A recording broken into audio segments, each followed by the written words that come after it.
नमस्कार दोस्तों, मैं मुकेश कुमार आप सभी दोस्तों को पुनः एक बार दिल से स्वागत करते हैं आपका अपना परिवार आस एजुकेशन परिवार में। कैसे हैं? मस्त होंगे, तंदुरुस्त होंगे। मुझे जहां तक लगता है कि आपकी पढ़ाई भी बहुत अच्छे तरीके से चल रही होती है। जानते हैं कि एग्जामिनर का यही कहा होता है कि हम कुछ ना करेंगे अब एनसीईआरटी के अलावा और एसईआरटी के अलावा कहीं से कुछ पूछेंगे नहीं। तो जो स्टेट के एग्जाम होते हैं उसमें एसईआरटी का अपना रुतबा रहता है, नहीं तो अगर भारत लेवल पर अगर एग्जाम होता है तो वहां पर एनसीईआरटी ही रहता है। ठीक है, आप जानते हैं क्लास 7 का जियोग्राफी वाला पार्ट में हम चैप्टर नंबर 7 कर चुके हैं। आज करेंगे चैप्टर नंबर 8। चैप्टर नंबर 8 करेंगे और लास्ट चैप्टर हो जाएगा 9, बात हो जाएगा समाप्त। ठीक है, सबसे पहले उसमें के कुछ मुख्य प्रमुख बिंदु को देखेंगे जो एग्जाम में पूछे जाएंगे, उस प्रमुख बिंदुओं को नोट डाउन करेंगे और उसके बाद हम ये देखेंगे कि एनसीईआरटी क्या कहती है। तो एनसीईआरटी का एक एक लाइन खाँच खाँच खाँच खाँच के पढ़ाएंगे। चलिए आगे बढ़ते हैं बाबू, आज देख लेते हैं। ठीक है, बाबू कहते हैं तो नाराज मत होइएगा। ठीक है, कहिए हम भैया कहने लगेंगे बाबू। ठीक है, अब आप यहां देख रहे हैं कि एक अमेजन बेसिन का नाम है। अच्छा, अमेजन बेसिन का मतलब होता है क्या? देखिए, बेसिन का मतलब होता है भैया कि अगर कोई नदी है और उस नदी में बहुत छोटे छोटे नदियां आके मिलकर उस नदी के मान को बढ़ा देती हैं तो उसे कहते हैं नदी बेसिन। क्या? नदी बेसिन। तो इसी तरीके से एक अमेजन नदी है जो कि विश्व की सबसे बड़ी बेसिन है। माने अमेजन नदी विश्व की सबसे बड़ी बेसिन है। ये जान लीजिए, यह कहाँ है भैया? तो यह दक्षिणी यह दक्षिणी अमेरिका अमेरिका महाद्वीप में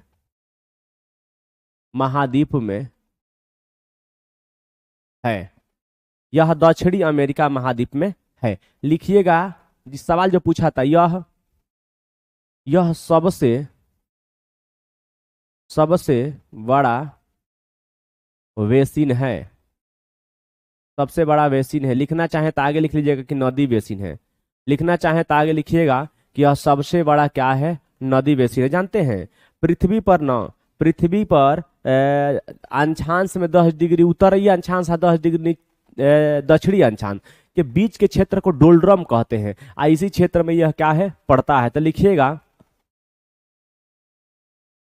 लिखिए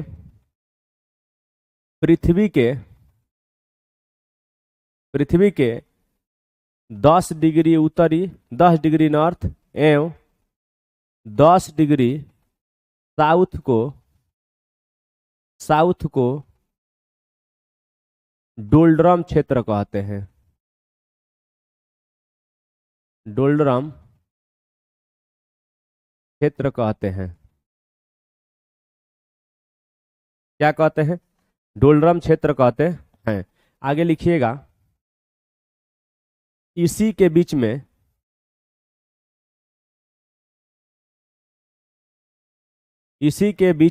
ये क्षेत्र पड़ता है। इसी के बीच में ये क्षेत्र पड़ता है। क्षेत्र बने अमेजन का क्षेत्र पड़ता है।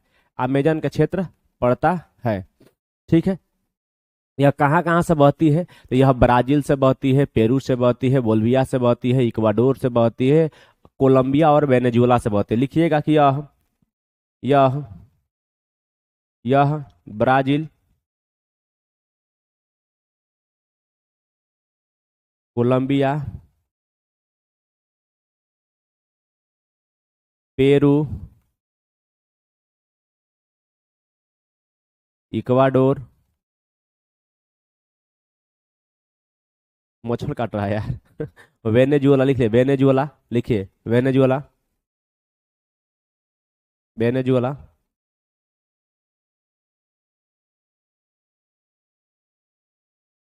वेनेजुएला,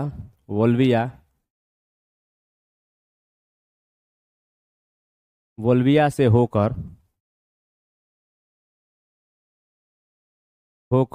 बहती है। क्या करती है? यह बोल्विया से होकर बहती है। एक बात याद रखना, ठीक ना, क्योंकि ये बहुत बार पूछा जाता है। ये बहुत बार पूछा जाता है। इसके अलावा और कुछ नहीं आपसे पूछा जाएगा। ठीक है, अमेजन जो बेसिन है यह विश्व का सबसे बड़ा बेसिन है।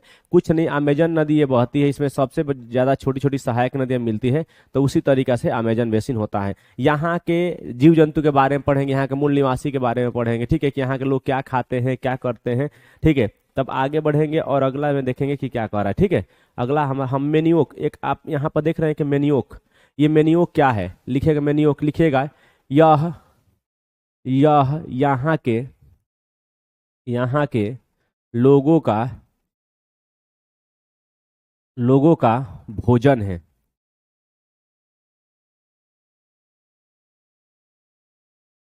यह क्या है, यहाँ के लोगों का क्या है, भोजन है। एक बात याद रखना है, ठीक है, यह जो है यहाँ के लोगों का भोजन है, जिसे मेन्यू कहा जाता है। ठीक, चलिएगा आगे यह देख लीजिएगा, यह अमेजन बेसिन है। मैं अगर देखना चाहूँ आप लोगों को एक बार, तो एक बार यहाँ देख लीजिए, एक बार एनसीईआरटी में दिखा दूंगा। ठीक है, चलिएगा, यही है अमेजन बेसिन।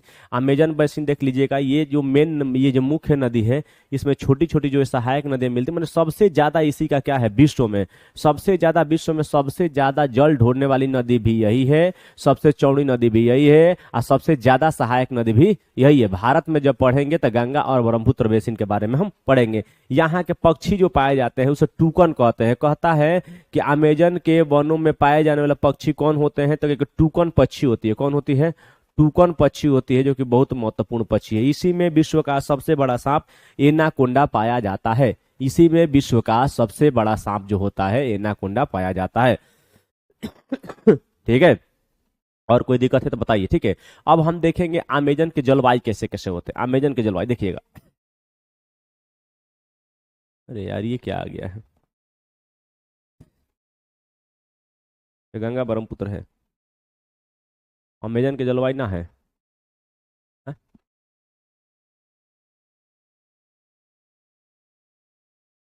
चलिएगा, अमेजन के जलवायु हम बता देते हैं, नहीं नहीं है तो ठीक है। लिखिएगा हेडिंग अमेजन के जलवायु, यहाँ लिखिए अमेजन के जलवायु, लिखिए अमेजन के जलवायु, अमेजन के जलवायु लिखिएगा, यहाँ से लिखिएगा, यहाँ अत्यधिक अत्यधिक गर्मी होती है,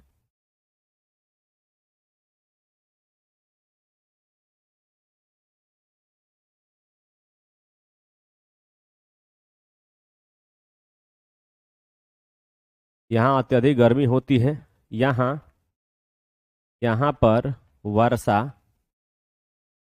वर्षा ज्यादा होता है, वर्षा ज्यादा होता है, लिखिए, वर्षा के बाद लिखिएगा, यहाँ यहाँ दिन एवं रातें बहुत आर्द्र होती है,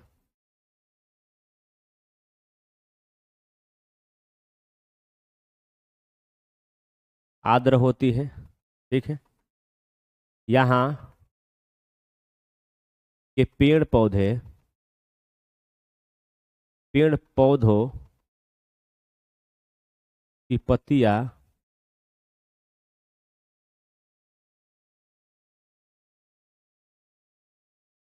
चौड़ी होती है।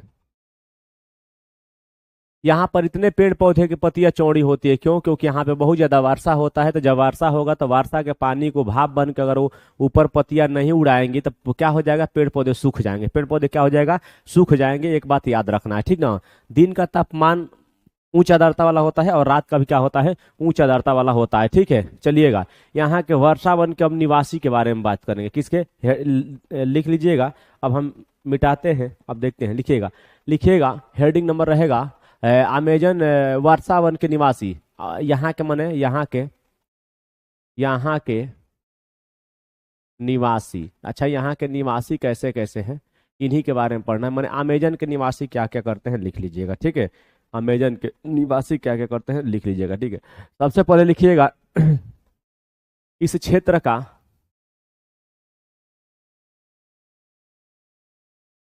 का भोजन मेनियोक है। क्या है, मेनियोक है।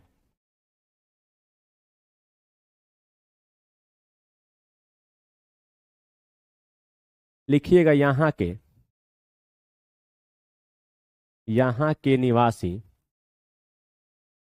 यहाँ के निवासी जो होते हैं मुलक्का के रूप में, मुलक्का के रूप में, मुलक्का के रूप में क्या करते हैं भैया, रूप, मुलक्का के रूप में जाने जाते हैं, जाना जाने वाला, जाना जाने वाला, घरों में, घरों में रहते हैं, क्या करते हैं, रहते हैं। श्लेष और वर्ण प्रकार की कृषि यहाँ होती है। क्या होती है दोस्त, श्लेष और वर्ण प्रकार की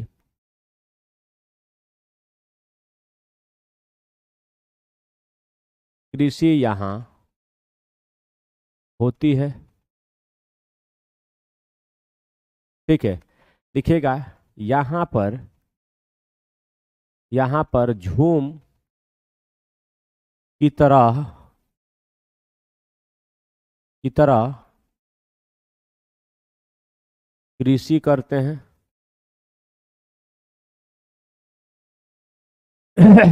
लिखिएगा यहाँ के वन तेजी से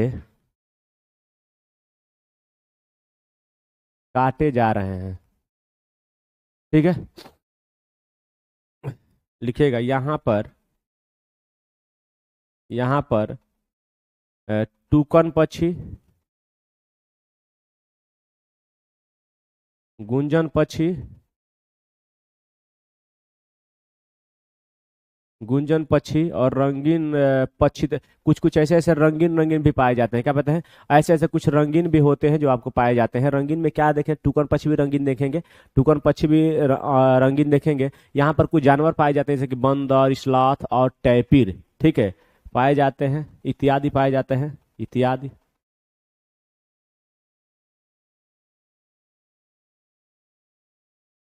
लिखिए यहाँ पर बंदर,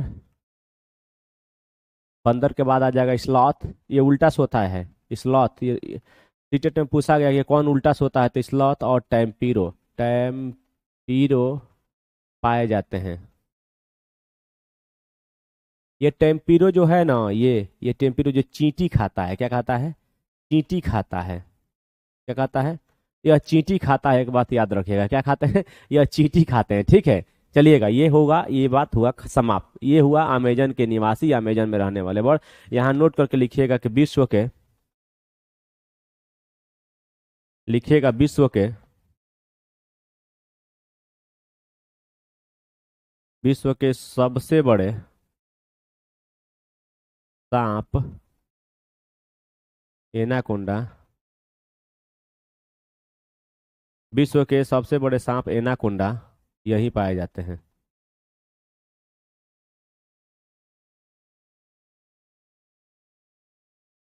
ठीक है, अब इसके अलावा अमेजन के बारे में कुछ नहीं पढ़ना है। अमेजन के बारे में इसके अलावा आज तक एग्जाम में ना पूछा है, ना पूछने की संभावना होती है। ठीक है, अब हम बढ़ेंगे आगे और देखेंगे कि आगे क्या कर रहा है। ठीक है, चलिए अगला देख लेते हैं क्या कह रहा है। अब कह रहा है कि इसी तरीका से गंगा ब्रह्मपुत्र बेसिन की जलवायु क्या होती है। गंगा और ब्रह्मपुत्र के बेसिन की जलवायु क्या होती है, इसके बारे में हमें पढ़ना है। ठीक है, क्योंकि गंगा और ब्रह्मपुत्र के बारे में हमको जानना पड़ेगा। ठीक, चलिए।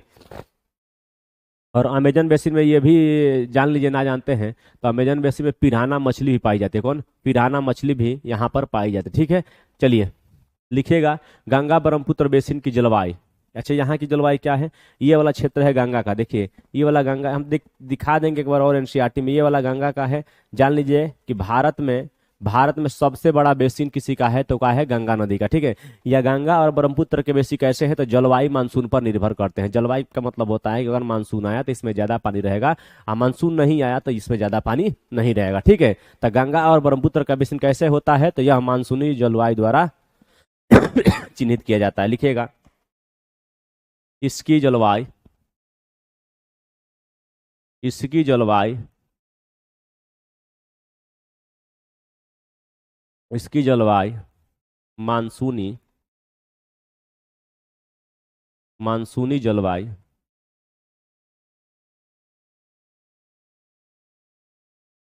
है। ठीक है।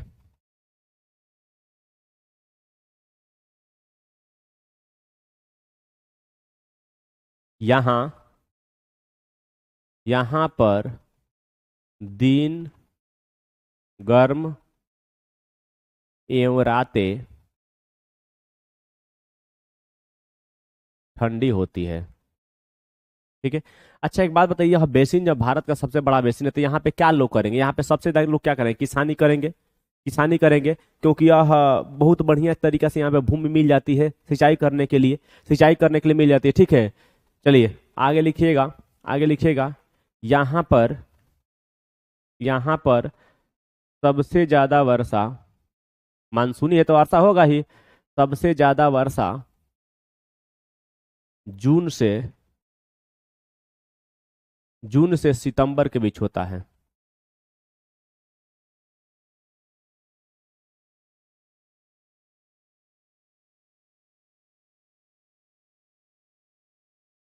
जून से क्या होता है? सितंबर के बीच होता है, ये बात याद रखना। ठीक ना। जून से क्या होता है? सितंबर के बीच होता है। कहाँ वहाँ? यहीं पर सबसे ज्यादा वर्षा होता है। ठीक ना। चलिएगा आगे, अगर मैं इसके बारे में और लिखाना चाहूँ आप लोगों को तो क्या लिखा सकता हूँ? हाँ लिखिएगा, यहाँ की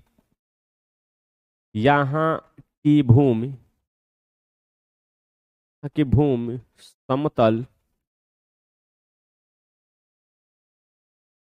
समतल रूप में होती है, जो कृषि के नज़र से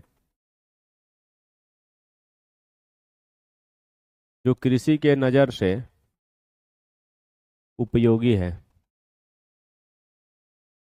यानी कि यहाँ पे जो पाए जाते हैं वो कृषि की नज़र से बहुत उपयोगी होते हैं। ठीक ना। यहाँ पे जो पाए जाते हैं वो कृषि की नज़र से बहुत उपयोगी होते हैं, ये भी बात आपको याद रखना। ठीक ना। मैप देख लिए हैं। अब गंगा ब्रह्मपुत्र में जो है, गंगा और ब्रह्मपुत्र की बेसिन की जो बातें हैं, आप कहेंगे कि यहाँ पे किस किस प्रकार के पेड़ पौधे पाए जाते हैं। तो आप जानते हैं कि यहाँ पर जो पेड़ पौधे पाए जाएंगे वो सागौन पाए जाएंगे, साल और पीपल के वृक्ष और पर्णपाती पेड़ भी पाए जाते हैं। ठीक ना। चलिएगा हम मिटाते हैं या यहाँ लिख देते हैं? मैं मिटाऊं या यहाँ लिख दूं? तो यहीं लिख देता हूं। लिखिएगा, इस क्षेत्र में इस क्षेत्र में एक सींग वाला गेंडा पाया जाता है। काजीरंगा राष्ट्रीय उद्यान, असम। एक सींग वाला गेंडा पाया जाता है। ठीक है। यहाँ यहाँ पर सागौन सागौन साल, पीपल इत्यादि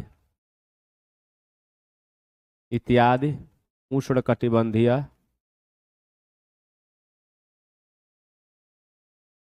उष्णकटिबंधीय पर्णपाती वन पाए जाते हैं।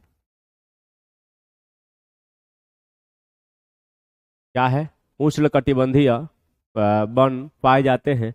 हम, मुझे लगता है कि यहाँ अगर मैं हटा दूं तो यहाँ पे आ जाऊं तो यहाँ पे कुछ बढ़िया से और जगह मिल जाएगा। ठीक है। यहाँ पे अगर मैं कह दूं हटा दूं तो और भी कुछ जगह मिल जाएगा। ठीक ना। चलिएगा आगे थोड़ा सा बढ़ जाते हैं, देखते हैं क्या कहता है। गंगा ब्रह्मपुत्र बेसिन की वनस्पति और जीव, माने यहाँ के जो वनस्पति और जीव होते हैं उन्हीं के बारे में अब हमको पढ़ना है। ठीक ना। तो एक जानते हैं कि यहाँ पर सुंदरवन डेल्टा भी यही पाया अच्छा लिख लीजिएगा, लिखवा देते हैं। लिखिएगा, यहाँ पर यहाँ पर विश्व का विश्व का सबसे बड़ा डेल्टा सबसे बड़ा डेल्टा सुंदरवन डेल्टा है।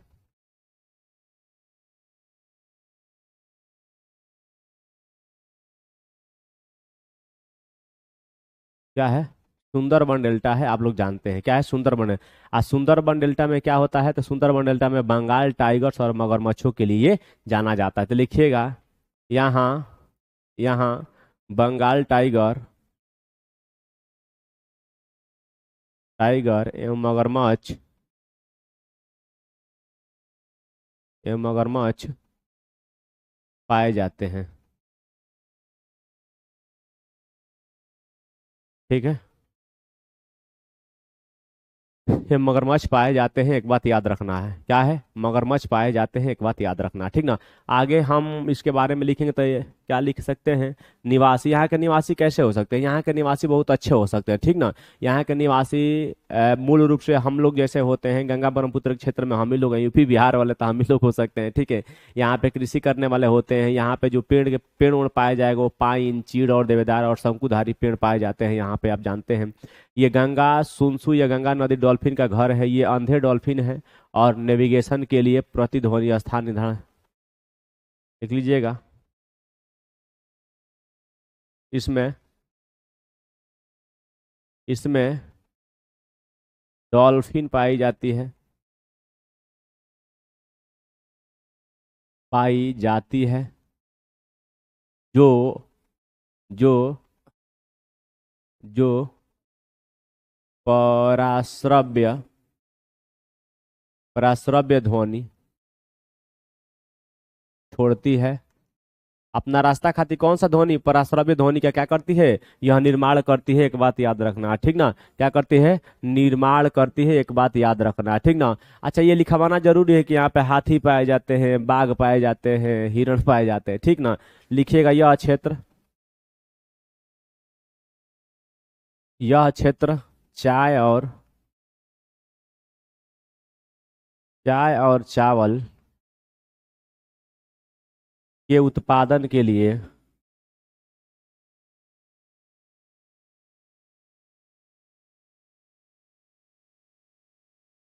यहाँ पे चाय चाय जो होता है, और ये जो चाय और ये देख रहे हैं धान का रोपनी हो रहा है, इसके लिए ये बहुत महत्वपूर्ण है। ये महत्वपूर्ण क्षेत्र जाना जाता है। इस क्षेत्र में कुछ मछली पाई जाती है, मछली, महत्वपूर्ण मछली पाई जाती है। यहाँ पर रोहू, रोहू कतला, फरहा इत्यादि मछली पाई जाती है। इत्यादि मछली, ये मीठे पानी की मछली है। क्या होती है? इत्यादि मछली पाई जाती है, जो कि यह मीठे पानी का है, ठीक है। पेड़ मत लिखिए, न लिखे। यहाँ के पेड़ लिखना चाहें तो पेड़ में क्या हो जाएगा? अगर मैं लिखना चाहूँ तो पेड़ में क्या हो जाएगा? तो देखिएगा, सागौन हो जाएगा, ताबेदार हो जाएगा, चीड़ हो जाएगा। ये सब इस क्षेत्र में क्या पाई जाती है? पेड़। लेकिन यह मेंस लिखने काम में आता है। कब लिखने का आता है? यह मेंस लिखने काम में आता है, एक बात याद रखना, ठीक ना। यह क्या? मेंस लिखने काम में आता है, ठीक ना। चलिए, लिख लिया आगे। चलिए जल्दी से लिख लीजिए।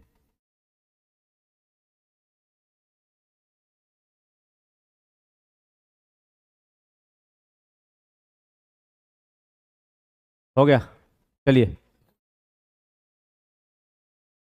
देखिए, यहाँ पर जो लोग रहते हैं वो लोगों का अलग अलग तरकीब है। लोग अलग अलग अपना कार्य करते हैं।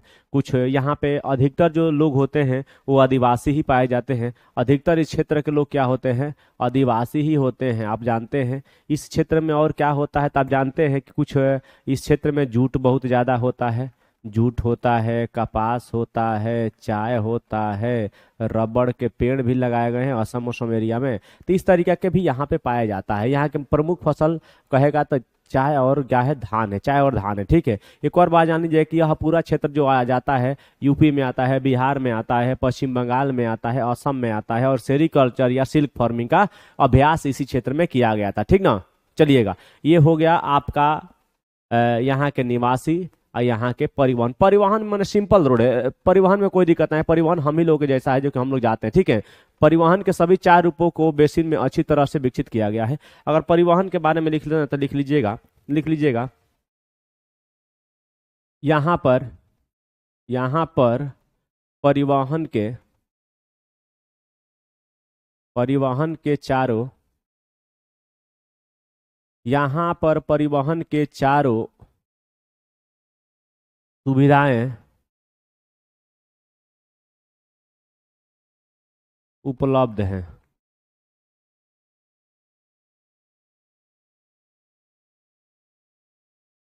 क्या है? यहाँ पर परिवहन के चारों सुविधाएं उपलब्ध है। जैसे सड़क से भी जा सकते हैं, रेल से भी जा सकते हैं, ठीक है, हवाई जहाज से भी जा सकते हैं और पानी के रास्ते भी जान सकते हैं। ठीक है, आप नहीं जानते, जान लीजिए कि जो कोलकाता में जो है ना हुगली बंदरगाह, हुगली बंदरगाह जो है ना एक नदी या बंदरगाह है, लिख लीजिएगा।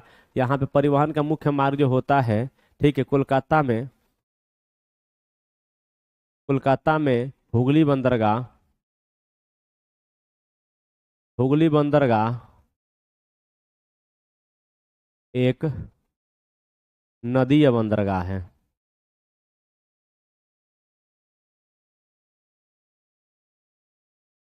कलकत्ता में हुगली बंदरगाह कैसा बंदरगाह है भैया? एक नदी या बंदरगाह है। इतना बात आपको याद रखना होगा। क्या होगा?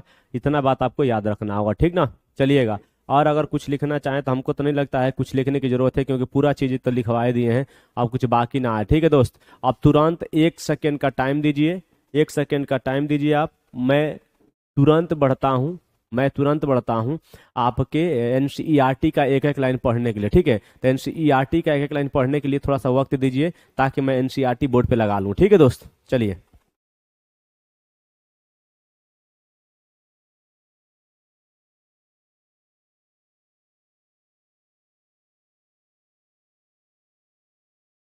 चलिए, तब देख लीजिए कि पूरी तरीका से थ्योरी तो लिखा चुके हैं, और पूरी तरीका से एनसीईआरटी हम अभी आपको बताएंगे। पूरा एनसीईआरटी का एक एक लाइन बाय लाइन खींच के पढ़ाएंगे। क्या करेंगे? लाइन बाय लाइन खींच के पढ़ाएंगे। तो क्या आप लोग रेडी हैं? अगर रेडी हैं तो एकदम कमर को कस लीजिए, और चलिए हम लाइन बाय लाइन खींचते हैं। अगर कुछ पॉइंट मान लीजिए छूट गया होगा तो उसको लिख लीजिएगा, ठीक है।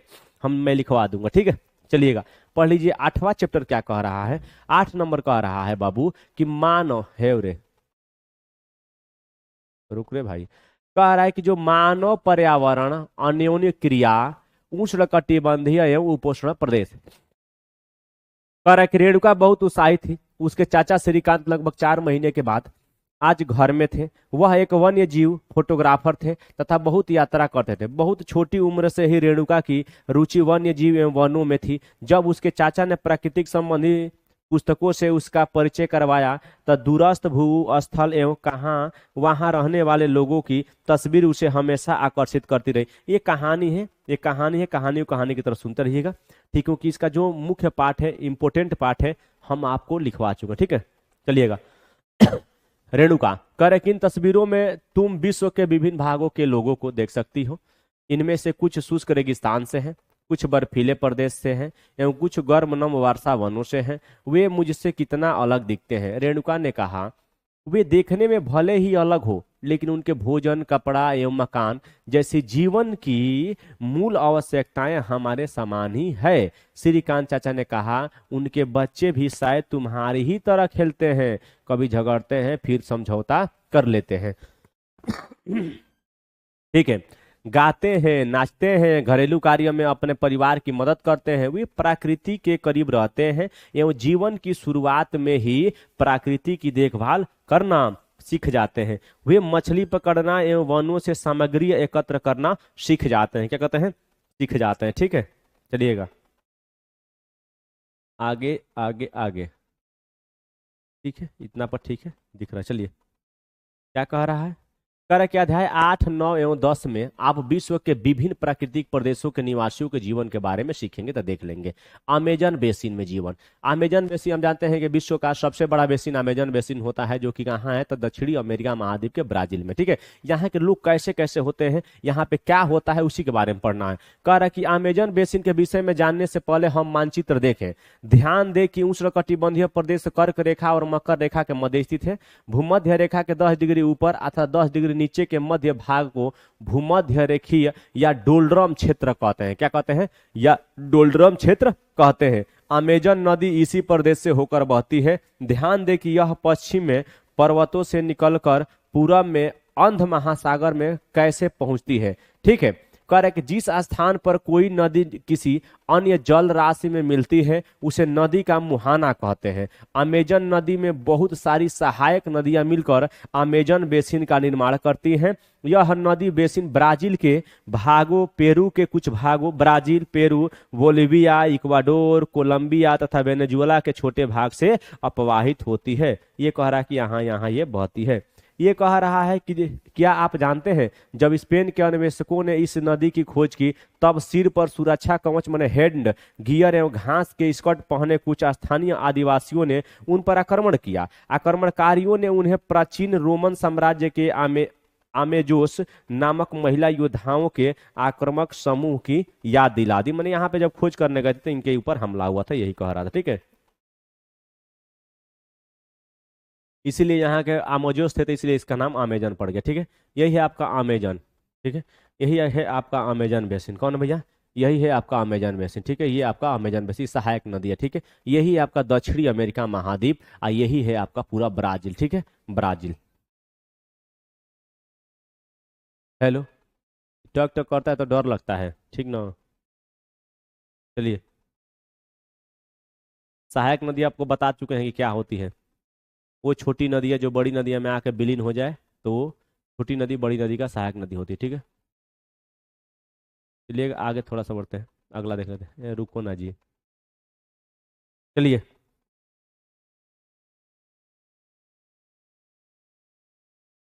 जलवायु, जलवायु के बारे में इतना पढ़ा चुके हैं, कितना बार पढ़िएगा। कारण कि जैसे कि अब आप जानते हैं कि अमेजन बेसिन भूमध्य रेखा के आसपास फैला है और पूरे वर्ष यहाँ गर्म एवं नम जलवायु रहती है। यहाँ का मौसम दिन एवं रात दोनों ही समय लगभग समान रूप में गर्म एवं आर्द्र होता है तथा शरीर में चिपचिपाहट महसूस होती है। इस प्रदेश में लगभग प्रतिदिन वर्षा होती है और वहां भी बिना किसी पूर्व चेतावनी के दिन का तापमान उच्च एवं आर्द्रता अति उच्च होती है। ठीक है, रात के समय तापमान कम हो जाता है लेकिन आर्द्रता वैसी ही बनी रहती है। वर्षावन, अच्छा अमेजन में वर्षावन कैसे पाए जाते हैं यही पूछना है। ठीक, अमेजन के बारे में पढ़ रहे हैं तो अमेजन के बारे में देखिएगा। ठीक है, कह रहे हैं कि वर्षावन इस क्षेत्र में कैसे होते हैं। इन प्रदेश में अत्यधिक वर्षा के कारण यहाँ की भूमि पर सघन वन उग जाते हैं। इन वन इतने सघन होते हैं कि पत्तियां शाखाओं से छत की सी बन जाती है जिससे कारण सूर्य का प्रकाश धरातल तक नहीं पहुंच पाता है। यहाँ की भूमि प्रकाश रहित एवं क्या होती है, नम बनी रहती है। यहाँ केवल वही वनस्पति पनप सकती है जिसमें छाया में बढ़ने की क्या होती है, क्षमता होती। इतना घने होते हैं कि वहां पर सूर्य की रोशनी जमीन पर नहीं पहुंच पाती, छोटे छोटे पेड़ पौधे नहीं बढ़ पाएंगे। परजीवी पौधों के रूप में यहाँ आर्कटिक एवं ये क्या होती है, ब्रोमीलायड। याद रखिए, ये ब्रोमीलायड एक ऐसा पौधा होता है कि इसी के पौधे में मेढक क्या देते हैं, अपना बच्चा पैदा करते हैं। ठीक है, वर्षावन में प्राणी जात की प्रचुरता होती है। टूकन, ये टूकन है, ये सीटेट में बड़ा पूछा जाता है कि टूकन पक्षी कहाँ पाई जाती है, अमेजन बेसिन में। टूकन गुंजन पक्षी, रंगीन पक्षित वाले पक्षी एवं भोजन के लिए बड़ी चोंच वाले विभिन्न प्रकार के पक्षी जो भारत में पाए जाने वाले सामान्य पक्षियों से भिन्न होते हैं। माने यहाँ पे भिन्न भिन्न पक्षी पाए जाते हैं। प्राणियों में बंदर, असलाथ चींटी, असलाथ उल्टा सोता है, ठीक है, एवं चींटी खाने वाले टैम्पीर भी यहाँ पाए जाते हैं। टैम्पीर एक क्या खाता है, चींटी खाता है। ठीक है,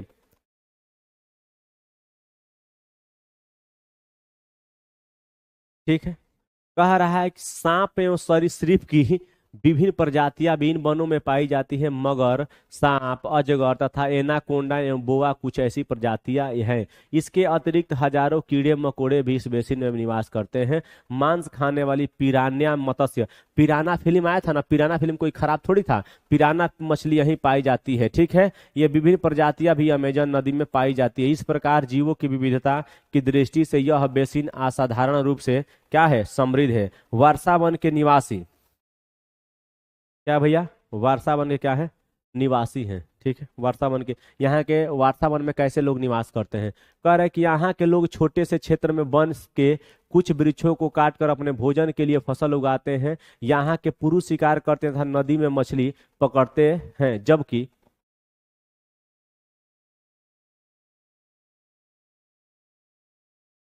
ठीक है, जबकि महिलाएं फसलों का ध्यान रखती हुए मुख्यतः टोपियों का अनानास एवं शकरकंद उगाते हैं क्योंकि मछली या शिकार मिलना अनिश्चित होता है। ऐसे महिलाएं ही अपनी उगाई साग सब्जियों से अपने परिवार का भरण पोषण करती हैं। वे कर्तन एवं दहन कृषि पद्धति का प्रयोग करती है। कर्तन और दहन कृषि माने वही कर्तन माने काट के और दहन माने आग लगा के। ठीक है, इनका मुख्य आहार मेन्योक है, मुख्य आहार मेन्योक है जिसे कसावा भी कहते हैं। यह आलू की तरह जमीन के अंदर पैदा होता है। ये चींटियों की रानी एवं अंडकोश भी खाते हैं। काफी, मक्का एवं कोको जैसी नगदी फसल भी यहाँ उगाई जाती है। वर्षावन अत्यधिक मात्रा में घरों के लिए लकड़ी प्रदान करते हैं। कुछ परिवार मधुमक्खी के छत्ते के आकार वाले छप्पर के घरों में रहते हैं, जबकि कुछ लोग मलोक्का मलोका कहे जाने वाले बड़े अपार्टमेंट जैसे घरों में रहते हैं जिनकी छत तीव्र ढलान वाली होती है। कह रहा है कि अमेजन बेसिन के लोगों का जीवन धीरे धीरे बदल रहा है। पुराने समय में वन के अंदर पहुंचने के लिए नदी मार्ग ही एक मात्र उपाय था। 1970 में ट्रांस अमेजन महामार्ग बनने से वर्षा के सभी भागों तक वार्ता वन के सभी भागों तक पहुंचना संभव हो गया। यानी कह रहा है कि 1970 में रोड बन गया तो ये जो वर्षा वन है अमेजन वर्षा वन वहां उसके चारों तरफ पहुंचना आसान हो गया। ठीक है, ये आप लोग पढ़िए कर्तन और दहन कृषि क्या होती है, ये आप लोग पढ़िएगा। ठीक है, ठीक है। ठीक है, पहुंचना के लिए हवाई जहाजों तथा हेलीकॉप्टर का उपयोग किया जाता है। इस प्रक्रिया के फलस्वरूप वहां की मूल आबादी को उस क्षेत्र से बाहर निकालकर नए क्षेत्र में बसना पड़ा जहां वे अपने पौराणिक तरीके से खेती करते रहे। विकास की गतिविधियों के कारण जैविक विविधता वाले वर्षा वन धीरे धीरे नष्ट हो रहे हैं। ऐसा अनुमान है कि प्रतिवर्ष अमेजन बेसिन के वर्षा वन का बड़ा भाग लुप्त हो जा रहा है। आप देख सकते हैं कि वर्षा वन के लुप्त होने से व्यापक प्रभाव होता है। क्या होता है? व्यापक प्रभाव होता है। वर्षा के कारण ही देखो अमेजन वन इतना जल्दी से कटाई हो रहा है अमेजन वन का कि आने वाले समय में 20% ऑक्सीजन पूरा पृथ्वी पर से गायब हो जाएगा। तो 20% गायब हो जाएगा तो सोच लो कि भारत में कितने लोग मर जाएंगे तुरंत। ठीक है, वर्षा वनों के लुप्त होने का व्यापक प्रभाव होता है। वर्षा के कारण मिट्टी की ऊपरी परत बह जाती है एवं सघन वन बंजर भूमि में बदल जाता है। सिंपल बात है, धीरे धीरे धीरे धीरे जब पानी होता है तो क्या होता है? वो बहने लगता है। क्या होता है? बहने लग, जब मिट्टी बह जाएगी तो पेड़ पौधे बहने लगेंगे। धीरे धीरे करते करते सारे पेड़ पौधे खत्म हो जाएंगे। अब वहां पे एक बंजर जमीन टाइप का आपको मिल जाएगा। ठीक है, हम लोग को पेड़ पौधा लगाना चाहिए यार। मैं तो लगाता हूँ, मेरा तो बगीचा है, मेरा नहीं, मैं उसके लिए मैं सोचता नहीं हूँ। मेरे पास है भाई, मैं बगीचा बहुत बड़ा रखा हूँ। मेरे घर के चारों तरफ पूरा बगीचा ही है। गंगा ब्रह्मपुत्र बेसिन में जीवन कैसा होता है? गंगा ब्रह्मपुत्र जानते हैं कि भारत में सबसे बड़ा बेसिन बनाती है गंगा और ब्रह्मपुत्र। गंगा तथा ब्रह्मपुत्र की सहायक नदियां मिलकर भारतीय उपमहाद्वीप में गंगा ब्रह्मपुत्र बेसिन का निर्माण करती है। ठीक है, यह बेसिन उपोष्ण में 10 डिग्री उत्तर से 30 डिग्री उत्तर अक्षांश के मध्य स्थित है। ठीक है, करे घाघरा, सोन, चंबल, गंडक, कोसी जैसी गंगा की सहायक नदियां एवं ब्रह्मपुत्र की सहायक नदियां इसमें अपवाहित होती है। एटलस की सहायता से ब्रह्मपुत्र की कुछ सहायक नदियों के नाम ढूंढे, मैं बता देता हूँ। कौन कौन है? धनसिरी, पुथिमारी, सुबनसिरी, लोहित, मानस मानस दिवांग। ठीक है, तीस्ता, तो तीस्ता करे, हाँ दिवांग। गंगा एवं ब्रह्मपुत्र के मैदान पर्वत एवं हिमालय के गिरिपाद एवं सुंदरबन डेल्टा का क्या है? निर्माण करता है।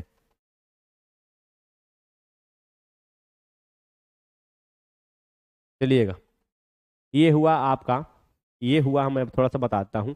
ये आपकी ब्रह्मपुत्र नदी है भैया। ये अरुणाचल प्रदेश से प्रवेश करती है।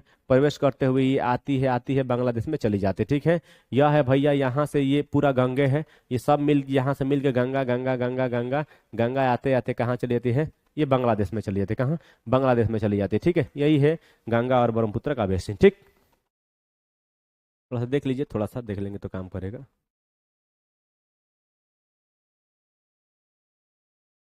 आपको पहले ही दिखा चुका हूं तो कितना बार गए चित्र को दिखाई, बताइए ना आप लोग खुद।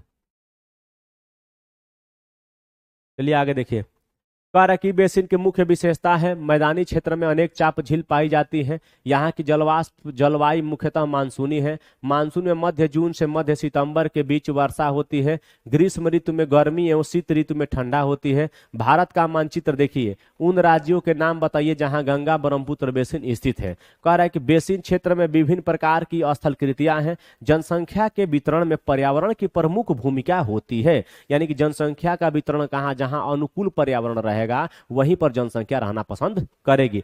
तीव्र ढाल वाले पर्वतीय क्षेत्र बसाने के लिए प्रतिकूल है। अतः गंगा ब्रह्मपुत्र बेसिन के पर्वतीय क्षेत्र में कम लोग रहते हैं। मानव प्रवास के लिए मैदानी क्षेत्र सबसे उपयुक्त है। अतः यहाँ जनसंख्या घनत्व अधिक है। यहाँ की मिट्टी उपजाऊ है। जिन स्थानों पर फसल उगाने के लिए समतल भूमि उपलब्ध है वहां के लोगों का मुख्य व्यवसाय कृषि है।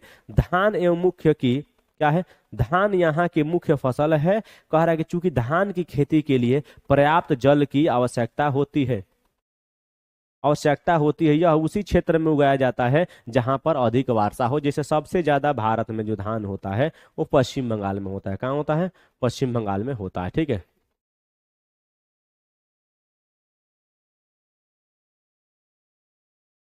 अगला देखिएगा। कर यहाँ उगाई जाने वाली अन्य फसलें गेहूं, मक्का, ज्वार, चना एवं बाजरा है। गन्ना एवं जूट जैसी नकदी फसलें भी उगाई जाती हैं। मैदान के कुछ क्षेत्र में केले के बागान भी देखे जाते हैं। पश्चिम बंगाल एवं असम में चाय के बागान मिलते हैं। कह रहे कि बिहार एवं असम के कुछ भागों में सिल्क के कीड़ों का संवर्धन कर सिल्क का उत्पादन किया जाता है। कह रहे कि मंद ढलान वाले पर्वतों एवं पहाड़ियों पर वेदिकाओं में फसल उगाई जाती है। वेदिकाओं माने इस तरीके से ताकि मिट्टी के कटान को रोका जा सकता है।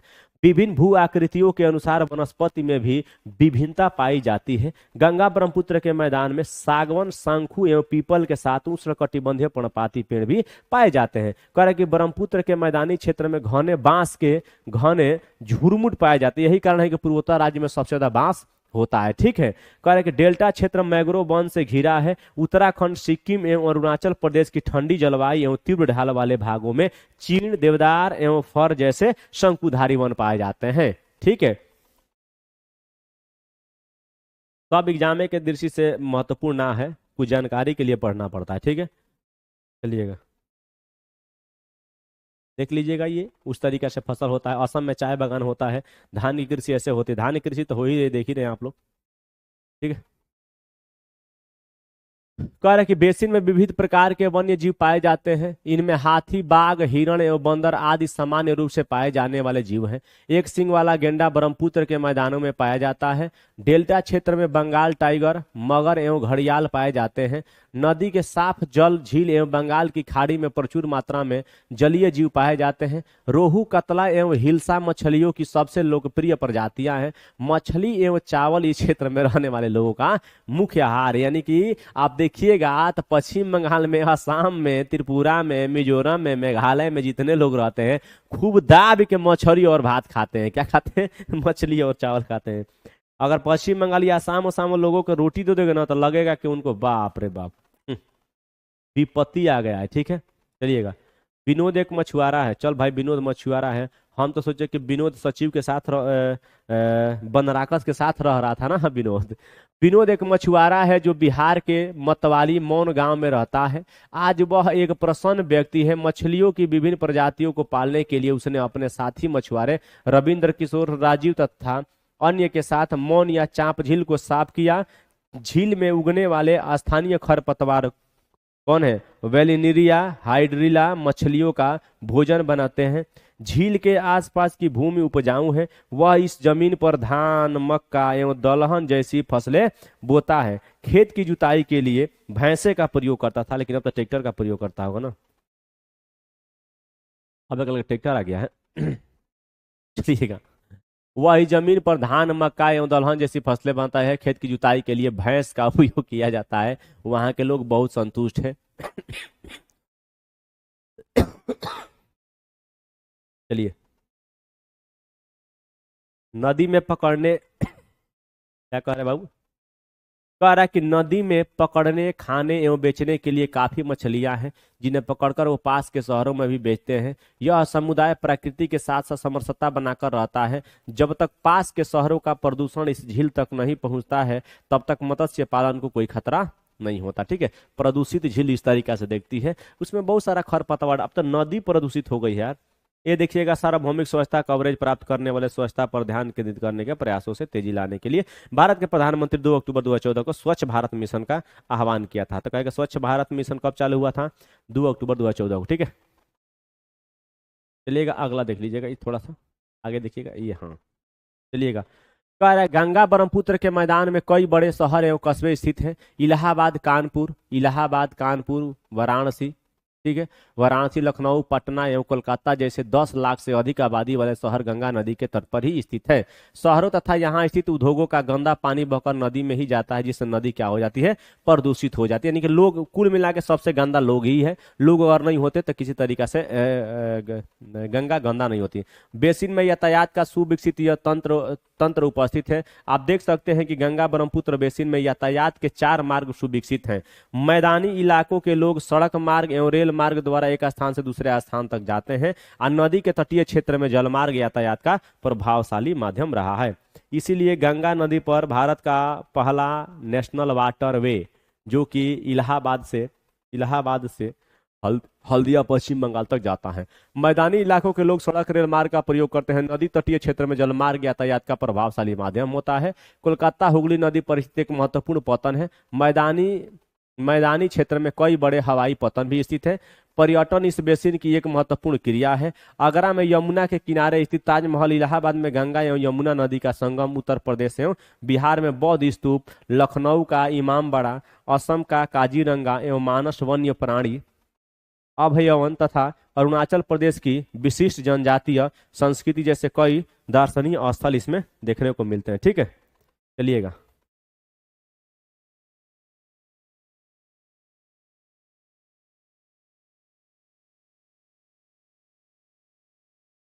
अब अभ्यास प्रश्न आ गया। ठीक है, अभ्यास सही गलत का जवाब दीजिए और आगे बढ़िए। ठीक है, चलिए। कह रहा है कि टूकन क्या है, एगो पक्षी है। कह रहा है कि मेनियोक कहाँ का प्रमुख फसल है अमेजन बेसिन का, खाने वाला है। कोलकाता किस नदी के तट पर है, हुगली नदी के तट पर। देवदार एवं फर किस प्रकार के शंकुधारी वृक्ष है। बंगाल टाइगर कहाँ मिलते हैं, क्या पर्वतों में, डेल्टा क्षेत्र में कि अमेजन में। तो याद रखिएगा, बंगाल टाइगर जो मिलते हैं, टाइगर जो मिलते हैं भैया, बंगाल पर्वतों में मिलते हैं कि डेल्टा क्षेत्र में कि अमेजन में। तो बंगाल टाइगर अमेजन में भी पाए जाते हैं। एक बात याद रखना, इसको थोड़ा एक बार चेक करिएगा आप लोग। ठीक है, चेक करिएगा। ठीक है, चलिएगा। अब हम आगे बढ़ते हैं। अब हम मिलेंगे अगले वीडियो के साथ। तब तक अपना ख्याल रखें और देखते रहें आपका अपना परिवार है आस एजुकेशन परिवार। ठीक है दोस्त, बाय बाय।